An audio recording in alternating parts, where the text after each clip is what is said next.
Uncle जी, अगर आपको एक मौका मिले कि आप पूरी दुनिया को महाकुंभ में आमंत्रण दें, तो आप क्या कहना चाहेंगे? ये सनातन का सशक्त जगह है। यहाँ पर आने के बाद में सारे पुण्य प्राप्त होते। उच्चतर जो है पर्व है, और इस पर्व से मैं समझता हूँ को कोई और पर्व बड़ा नहीं हो सकता। और ये हमारे सभी तीर्थों का जो है राजा भी है प्रयागराज। यहाँ सभी तीर्थों का राजा भी है प्रयागराज, और जो यहाँ आएगा उसका कल्याण होगा जीव का। जी जी, 165 से ज़्यादा प्रोजेक्ट्स और जिनकी वर्थ होगी 5500 करोड़, जिनका इनॉग्रेशन किया गया प्रधानमंत्री मोदी जी द्वारा। इस टाइम पे मैं मौजूद हूँ लेटे हनुमान जी कॉरिडोर में, और यहाँ पे बहुत ज़्यादा भीड़ है भक्तों की, भीड़ है उन लोगों की जो लोग महाकुंभ का काफ़ी समय से इंतज़ार कर रहे थे। और अब 1 महीने बाद महाकुंभ बिल्कुल पास आ चुका है। महाकुंभ 1 महीने बाद स्टार्ट होगा 13 जनवरी से। नमस्कार दोस्तों, मेरा नाम है अनुपम मिश्रा और आप देख रहे हैं पिक्चर जर्नी। मैं आपको आज इस एपिसोड में पूरी की पूरी इन्फॉर्मेशन देने वाला हूँ महाकुंभ से रिलेटेड, उन चीज़ों से रिलेटेड जिन चीज़ों का इनॉग्रेशन किया गया प्रधानमंत्री मोदी जी द्वारा। तो आखिरी तक जरूर देखिएगा।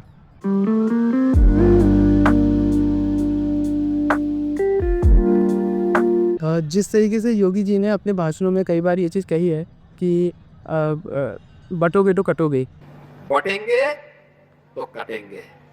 सेम इसी तरीके से प्रधानमंत्री मोदी जी ने ये बात कही कि ये महाकुंभ यज्ञ है एकता का। मैं फिर एक बार कहता हूं, ये महाकुंभ एकता का महायज्ञ है।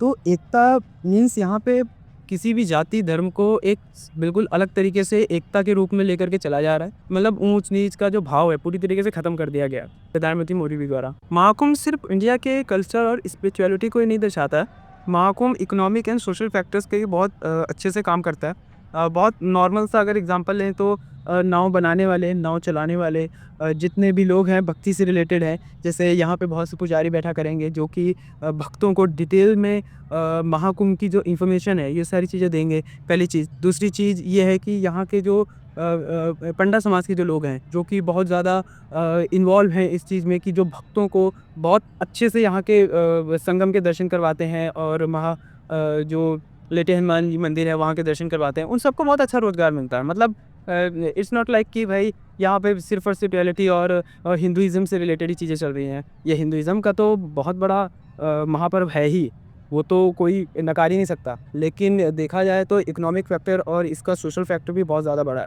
मैं आपको डिटेल में ये इन्फॉर्मेशन देता हूँ कि महाकुंभ के लिए क्या क्या तैयारियाँ की गई हैं और किस तरीके से इसके लिए काम किया जा रहा है। और नरेंद्र मोदी जी यहाँ पे जब आए थे तो उन्होंने क्या कहा और क्या किया, ठीक है। क्योंकि जैसे जब नरेंद्र मोदी जी यहाँ पे आए तो सबसे पहले वो ये संगम एरिया में गए, संगम में जाकर के उन्होंने जलाभिषेक किया। जलाभिषेक के साथ साथ उन्होंने दूधाभिषेक किया।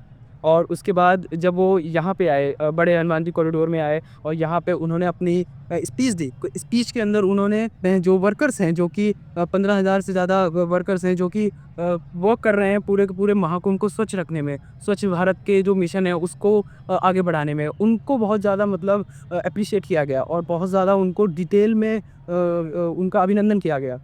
मोदी जी का एक और जो सपना है पूरे के पूरे इंडिया को डिजिटलाइज करने का, सरकार के द्वारा कहा जा रहा है कि 30 से 40 करोड़ लोग जो कि यहाँ पे आ सकते हैं, टूरिस्ट बनकर आ सकते हैं, भक्त बनकर आ सकते हैं, कल्पवासी बनकर आ सकते हैं, साधु संत के रूप में आ सकते हैं।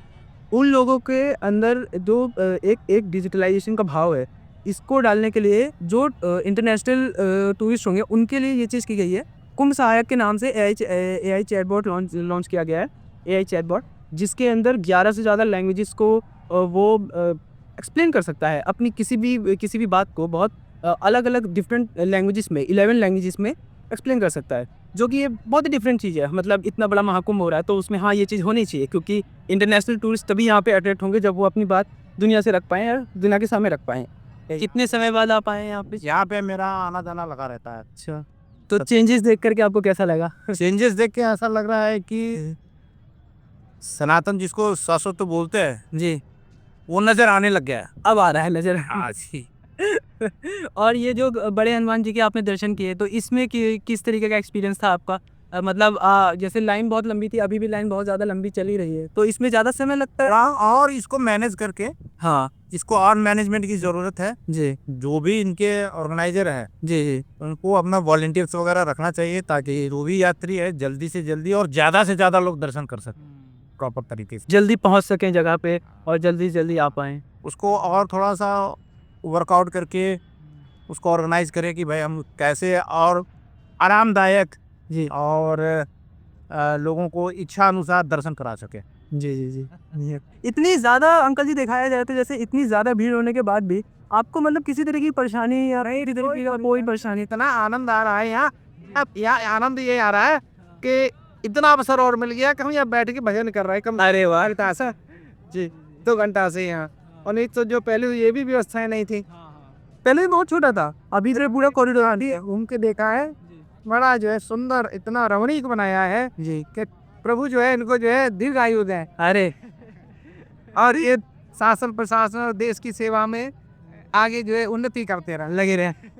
अगर मैं आपको एक-एक करके बताऊँ कि यहाँ के किन चीज़ों पे वर्क किया है गवर्नमेंट ने और किस तरीके से प्रयागराज का सौंदर्यीकरण हुआ है, प्रयागराज को किस तरीके से एक तीर्थ स्थान के रूप में गवर्नमेंट दिखाना चाहती है। तो उसमें बहुत सारी चीज़ें हैं, जैसे कि कलाग्राम है, संस्कृति ग्राम है, त्रिवेणी पुष्प है, बड़े हनुमान जी मंदिर कॉरिडोर है, भारद्वाज आश्रम कॉरिडोर है, श्रृंगेरीपुर धाम है, अक्षयवट कॉरिडोर है, और इन सब के साथ-साथ 29 प्राचीन मंदिरों पे भी वर्क किया जा रहा है। अंकल जी, अगर आपको मौका मिले कि आप महाकुंभ में पूरी दुनिया को आमंत्रण दें, तो आप क्या कहेंगे? 2 लाइन बस। 2 लाइन। जी, ये सनातन का सशक्त जी, जगह है। यहाँ पर आने के बाद में सारे पुण्य प्राप्त होते हैं। जी, ठीक है। जी, और विश्व विख्यात है, जी, त्रिवेणी है। त्रिवेणी, दुनिया के लोगों को यहाँ आना चाहिए, दर्शन करना चाहिए, भारतीय दर्शन का। जी, मैं ये कहना चाहता हूँ कि हमारी ये जो महाकुंभ है, ये पर्व, ये जो है विश्व का सबसे उच्चतर जो है पर्व है। जी, और इस पर्व से मैं समझता हूँ को कोई और पर्व बड़ा नहीं हो सकता। और ये हमारे सभी तीर्थों का जो है राजा भी है प्रयागराज ही का। सभी तीर्थों का राजा भी है प्रयागराज। और जो यहाँ आएगा उसका कल्याण होगा जीव का। जी, जी। राधे राधे राधे राधे। अगर मैं थोड़ी और इन्फॉर्मेशन दूँ आपको इंफ्रास्ट्रक्चर से रिलेटेड, तो इंफ्रास्ट्रक्चर बहुत ज़्यादा इंपॉर्टेंट है किसी भी धार्मिक स्थान के लिए। क्योंकि अगर आप किसी एक धार्मिक स्थान में, जैसे अगर हम बात कर रहे हैं प्रयागराज की, तो प्रयागराज में आपको किसी भी धार्मिक स्थान में पहुंचने के लिए आपको इंफ्रास्ट्रक्चर का इस्तेमाल करना ही पड़ेगा। आपके पास अच्छी रोड्स होनी चाहिए, आपके पास ओवर ब्रिजेस होने चाहिए जहाँ पे किसी भी तरीके की ट्रैफिक ना लगे, कि और ट्रांसपोर्टेशन अच्छा होना चाहिए। तो उससे रिलेटेड भी गवर्नमेंट ने बहुत अच्छे से काम किया है।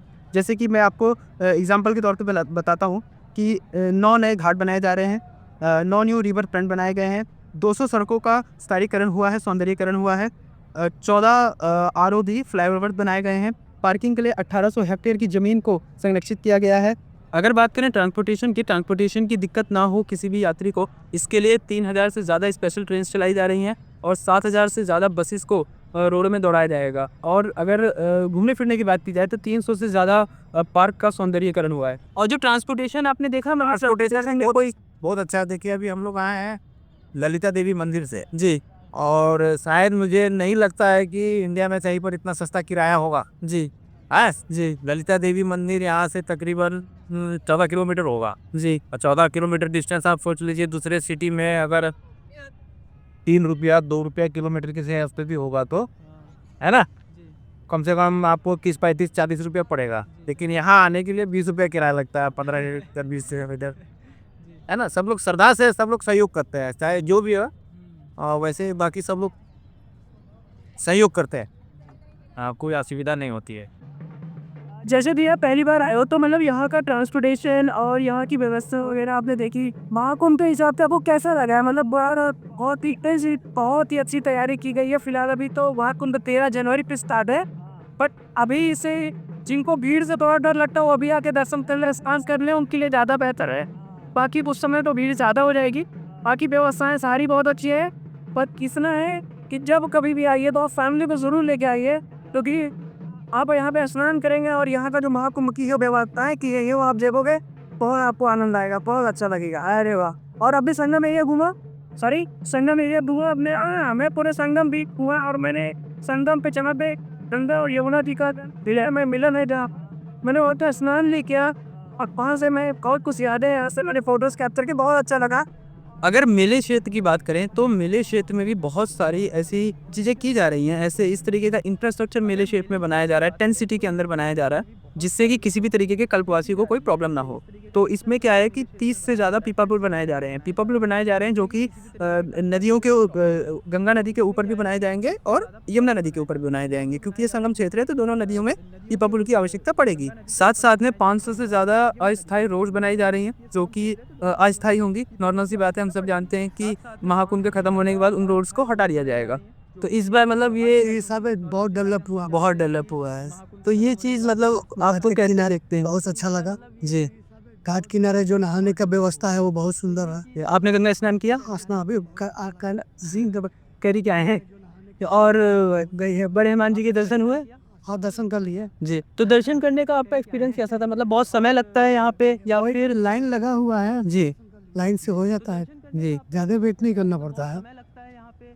किसी तरह की कोई परेशानी वगैरह कोई परेशानी अगर बात करें महाकुंभ में स्वच्छता अभियान की, तो स्वच्छता के लिए महाकुंभ में ध्यान रखा जा रहा है पूरी तरीके से स्वच्छता का, और इसके लिए ये टैगलाइन दी गई है, clean Mahakumbh green Mahakumbh. Clean Mahakumbh green Mahakumbh के अंदर इस चीज़ की बहुत अच्छे से ध्यान दिया जा रहा है कि इको फ्रेंडली चीज़ें यूज़ हो। साथ साथ में स्वच्छता के लिए 1.5 लाख से ज़्यादा वॉशरूम्स की सुविधा दी गई है गवर्नमेंट के द्वारा, और हज़ारों की तादाद में 15,000 से ज़्यादा वर्कर्स को तो कल ही उनका धन्यवाद किया गया। लेकिन अगर बात करें तो 15,000 से भी कहीं ज़्यादा वर्कर्स यहाँ पे रहेंगे और इस पूरे के पूरे महाकुंभ को स्वच्छ रखने की कोशिश की जाएगी। ये महाकुंभ में आने वाले हैं आप लोग दोबारा?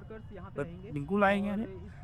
अंकल जी आप जैसे मथुरा से आपने बताया, तो आपके महाकुंभ के क्या प्लान है? आने वाले हैं महाकुंभ में? महाकुंभ में भी आएंगे और इसका तो आनंद लेंगे। अभी क्या है, अब तो पहले पूर्व में आए व्यवस्थाओं के आधार से लेकर अभी महाकुंभ में आएंगे। पिछले महाकुंभ में भी ऐसे ही आए थे।